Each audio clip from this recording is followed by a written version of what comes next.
Nessa aula, então, a gente vai ver sobre a projeção em perspectiva, beleza? Bom, eu comentei até com vocês lá na parte introdutória que o desenho em perspectiva, ele faz o quê? Ele vai pegar um objeto ou uma imagem que é tridimensional e vai tentar representar essa imagem em um plano que é bidimensional, em um único plano, né? Só que você vai ter uma diferença de dimensão, diferença nas medidas, né, do objeto. Só que a perspectiva, ela causa para você uma sensação de quê? De profundidade e de relevo. Até aqui, ó. Sensação de profundidade e de relevo. E é justamente por isso que você vai ter essa diferença de dimensão, ou seja, uma distorçãozinha na imagem, né? Essa sensação, ela acontece na projeção em perspectiva, não na projeção ortográfica. Beleza? Então, ó, quais que são as leis da perspectiva? Quando a gente tem uma imagem em perspectiva, o que a gente pode observar? Primeiro, tudo parece diminuir à medida que se afasta do observador. O observador vocês já sabem o que é por causa lá da parte introdutória, né? Então, quando você se afasta da imagem, vai se afastando da imagem, a tendência é que os objetos que estão contidos nela sejam cada vez menores. Para quê? Para causar um efeito de profundidade de campo. Então perceba que na perspectiva você tem uma diferença nas medidas dos objetos. Na projeção ortográfica isso já não acontece, né? As medidas são preservadas. Na perspectiva isso não. Ah, você tem aqui uma alteração na medida do objeto, sim, na perspectiva. Mais uma. As linhas retas horizontais ou verticais tendem a se apresentar diagonais quando entram para o fundo. O que ele está querendo me dizer? Este campo de visão aqui nessa imagem, quando você vê ele de frente, né? É óbvio, é de frente, está vendo aqui de frente. Mas quanto mais próximo do seu campo de visão, mais próximo de você, a tendência é que isso aqui seja perpendicular ao seu campo de visão, ou seja, forme um ângulo de 90 graus.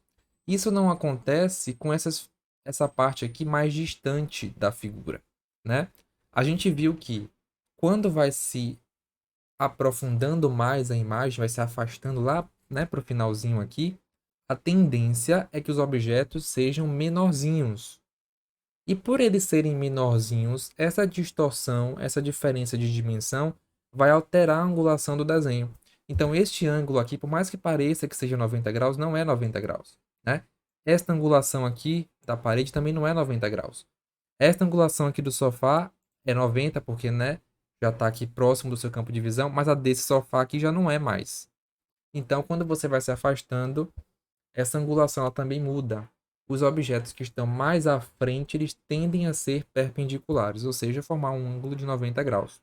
Isso não acontece com os que estão mais afastados, né, aqui para o fundo. Tirando essa parte, que é uma parte um pouco mais voltada para o desenho, falando mais em relação à parte geométrica, né, nós vamos considerar ter três tipos de perspectiva, que são as principais: a cônica, a cavaleira e a isométrica, tá? Sem vocês saberem qual é qual, o que, que significa cada uma, só olhando esses três objetos, quais deles que vocês observam que tem a menor deformação?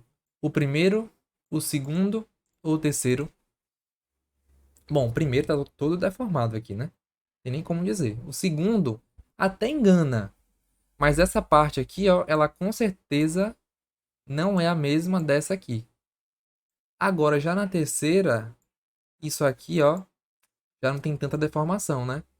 Então, dessas três aqui, a terceira é a que tem menos deformação possível. Isso a gente vai ver com calma. Bora ver cada uma. Essa terceira, que é a perspectiva isométrica, eu vou começar com ela.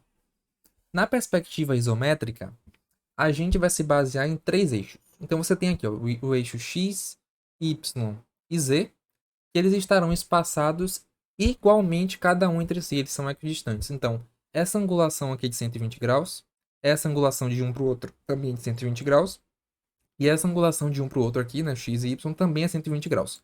Então, por ser a mesma angulação para os três, ele causa essa sensação de menos deformação, né? Esses eixos aqui, x, y e z, a gente chama eles de eixos isométricos, justamente por estarem relacionados com a perspectiva isométrica. Iso lembra igual, né? Então é justamente por isso, eles têm essa distância aqui igual de um para o outro. Tranquilo? As linhas isométricas, observe que os eixos isométricos é o eixo x, o eixo y e o eixo z, que são os eixos principais, né? As linhas isométricas serão as linhas que são paralelas a esses eixos. Ou seja, se você tem uma linha que é paralela ao eixo x, ela é uma linha isométrica. Se você tem uma linha que é paralela ao eixo z, é uma linha isométrica. Se você tem uma linha que é paralela ao eixo y, é uma linha isométrica. Se você tem uma linha que não é paralela a nenhum dos três, é uma linha isométrica? Não. Né? O que é ser paralelo? Só para relembrar, é você ter a mesma direção. Então, se você tem uma reta assim, por exemplo, uma reta paralela a essa reta daqui seria uma reta assim também, né? Tá meio tortinho, mas tem que ter a mesma direção. Então, se você tem uma reta assim, uma reta paralela a esta reta daqui seria uma reta assim, né? Uma reta com a mesma direção. Então, visualizando aqui essa imagem, quais que seriam as linhas isométricas? Bora lá, ó.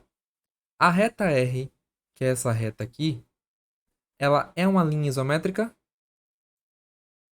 É, né? A reta R, ela é paralela com um eixo isométrico. Qual é ele? É o eixo X, é o eixo Y ou é o eixo Z? Bom, a reta R é paralela aqui, ó, ao eixo Y. Tá vendo? Então, é uma linha isométrica, sim. A reta S é uma linha isométrica? Reta S também, né? Reta S aqui, ó, paralela ao eixo Y. Eu fiz meio torto aqui, mas a reta S também é paralela aqui, ó, ao eixo Y. Então, também é uma linha isométrica. Essa reta U aqui, ela é uma linha isométrica? Reta U, ó, também é uma linha isométrica. Só que dessa vez é uma linha isométrica paralela a qual eixo? Não é ao Y, é ao X, né? Aqui, ó, eixo X é esse daqui. A reta U é uma reta paralela ao eixo X. E a reta V, essa reta V aqui, ó, ela é uma linha isométrica? A reta V não, né? A reta V não é paralela com Y, não é paralela com Z, não é paralela com X. Então, não é linha isométrica. Beleza? Me dá mais uma linha isométrica aí. Aqui, ó. A reta T, né? A reta T é uma reta... Ó, isso aí é o retinho. É uma reta que é paralela ao eixo Z. Ou seja, a reta T também é uma linha isométrica. Beleza? Bora seguindo. Perspectiva cônica. A perspectiva cônica, ela está baseada em uma única coisa, que é o quê? Ponto de fuga. Ou seja, todas as linhas deste desenho, elas vão convergir para um ponto que a gente chama de ponto de fuga, para dar esse efeito aqui, ó, de profundidade de campo. Observe que as medidas dessa figura aqui não são as mesmas, né? Como a gente está reafirmando isso o tempo todo. Então a medida, ó, vai sempre... A tendência é que isso aqui vai diminuindo para causar esse efeito de profundidade, tá? E aí essas linhas, elas são todas direcionadas para esse ponto, elas convergem aqui nesse ponto que a gente chama de ponto de fuga, para dar esse efeito também de profundidade de campo, beleza? Observe, ó, essas duas figuras aqui são representativas da mesma coisa. Então, essa figura aqui representa essa região, que é a mesma região dessa outra figura.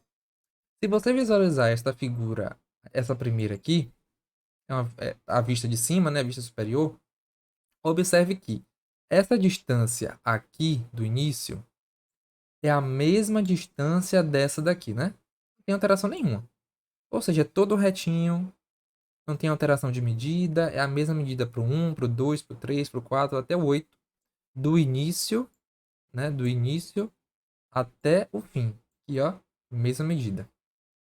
Quando você visualiza essa mesma imagem de uma outra vista, olha aqui, vendo de frente, e aí eu te pergunto, visualizando isso aqui, nessa outra imagem, essa distância, você diria que é a mesma distância dessa daqui? Bom, logicamente que não, né?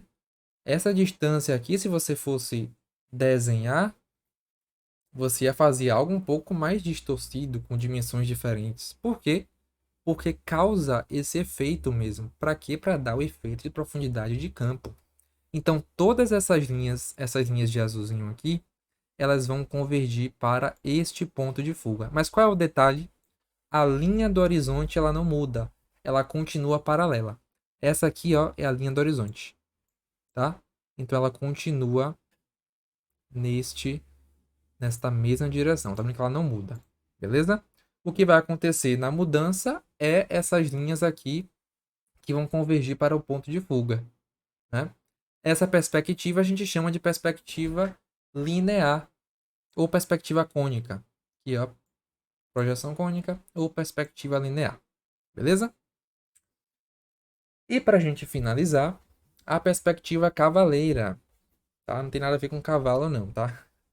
É a perspectiva cavaleira. A perspectiva cavaleira, ela vai me dizer o seguinte: você vai ter uma imagem, um objeto, sei lá, alguma coisa, e aí neste plano, tá?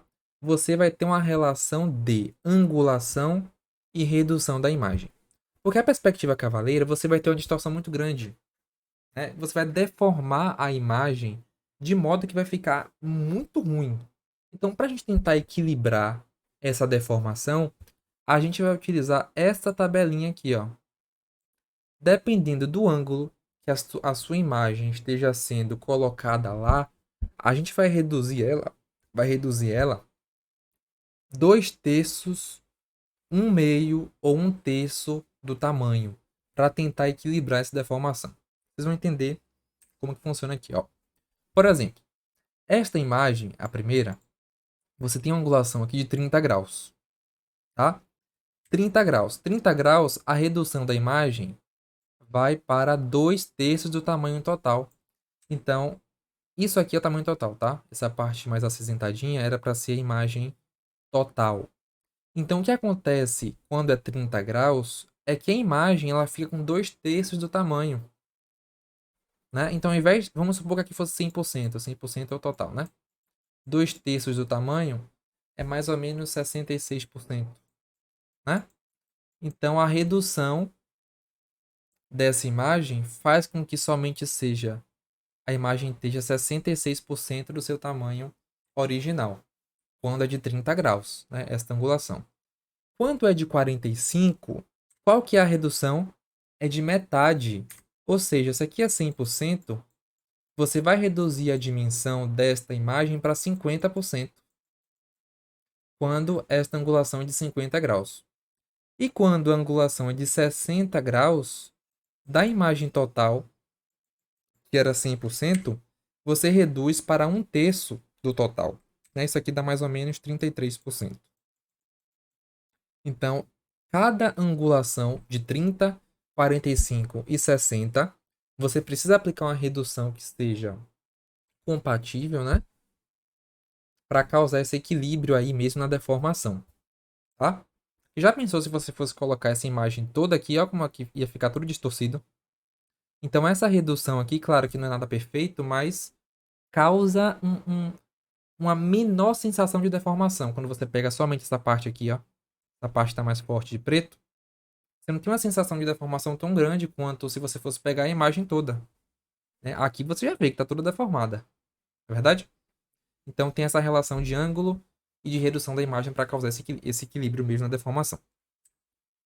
Então, só para a gente finalizar, colocar em prática o que a gente viu nesta aula de perspectiva, bora responder este mini questionário para ver se vocês estão com tudo aí na cabeça. Ó. Primeiro, perspectiva é uma forma de representar em 2 ou 3 dimensões objetos tridimensionais. duas dimensões, né? Duas dimensões. Ou seja, você vai representar o objeto tridimensional em um plano bidimensional, que eu falei várias vezes, tá? Na perspectiva linear, que é a cônica, lembra lá da cônica?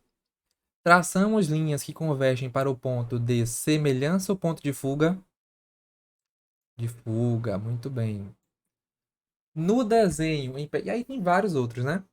Vocês vão respondendo aí, dá um pause, vai respondendo com calma. No desenho em perspectiva, o ponto de fuga localiza-se na linha do equador do horizonte. Ah, essa é tranquila, né? Dá um pause e tenta fazer tudo direitinho. Vou fazer todas, porque senão a gente vai perder muito tempo aqui, tá? Aqui estão todas as respostinhas para vocês conferirem. E tá tudo de acordo com o que a gente viu na aula, né? A linha do horizonte, as perspectivas isométrica. Isso aqui é legal, ó, porque na projeção em perspectiva, a gente não mantém as medidas. Lembra que eu falei isso lá no início? A gente mantém as medidas na projeção ortogonal. Na projeção em perspectiva, a gente altera as medidas e mantém as proporções. Beleza? Aí a respostinha para vocês. E aqui essas duas imagens, só para a gente finalizar, é só para vocês verem na prática como que funciona essa parte, essa questão do ponto de fuga, né? Aqui tem a fotografia, as medidas estão sendo alteradas, obviamente. Essa distância aqui não é a mesma dessa, né? As árvores tendem a ser menorzinhas, cada vez mais lá para o final, e essas linhas estão todas convergindo para este ponto aqui de fuga. Tá? O mesmo acontece nessa outra imagem, todas as linhas sendo convergidas para este ponto também. E a gente finaliza aqui, beleza?